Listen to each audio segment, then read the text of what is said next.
ભરૂચના જાડેશ્વર ગામમાં સ્પાના ચાલક એવા કૃણાલ પટેલની હત્યા કરીને હાથ પગ બાંધીને એની લાશને વાગરા તાલુકાના રહાડ વચનાડ ગામ નજીક અવારું જગ્યાએ નાખી દીધેલી હાલતમાં મળી આવતા ચકચાર મચી ગઈ છે।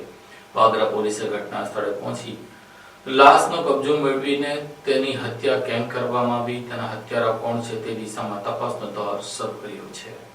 વાગરા તાલુકાના રહાડ વચનાદ માર્ગ પરથી યુવાનો હાથ પગ બાંધેલી હાલતમાં મૃતદેહ મળી આવતા સમગ્ર વિસ્તારમાં ખળભળાટ મચી ગયો છે। વાગરા નજીક રસ્તાની બાજુમાંથી શંકાસ્પદ હાલતમાં એક યુવાનો મૃતદેહ મળ્યાની જાણ પોલીસને થતા વાગરા પોલીસની ટીમ તાત્કાલિક સ્થળ પર પહોંચી હતી અને મૃતદેહનો કબજો મેળવી તેની ઓળખ પ્રક્રિયા શરૂ કરી હતી, જેમાં મૃતક યુવાન ભરૂચમાં સ્પાના વ્યવસાય સાથે સંકળાયેલ અને જાડેશ્વર વિસ્તારમાં રહેતો કૃણાલ પટેલ હોવાનું બહાર આવ્યું હતું। કૃણાલ પટેલ છેલ્લા કેટલાક દિવસોથી ગુમ હતો અને તેના ગુમ થવા અંગે ભરૂચ શહેર ડિવિઝન પોલીસ મથકમાં ફરિયાદ પણ નોંધાઈ હતી। પ્રાથમિક તપાસમાં યુવાનના હાથ પગ બાંધી દઈ ગળે ટૂંપો આપી તેમની હત્યા કરવામાં આવી હોવાનું અનુમાન વ્યક્ત કરવામાં આવી રહ્યું છે। હત્યા કર્યા બાદ મૃતદેહને વાગરા નજીક લાવી ફેંકી દેવાયા હોવાની શક્યતા પોલીસે વ્યક્ત કરી છે। વાગરા પોલીસે મૃતદેહને પોસ્ટમોર્ટમ માટે ખસેડી વધુ તપાસ હાથ ધરી છે। હત્યાનું કારણ સંડોવાયેલા શખ્સો અને ઘટનાની સમગ્ર કડીઓ જોડવા પોલીસ દ્વારા વિવિધ દિશામાં તપાસ ચાલી રહી છે।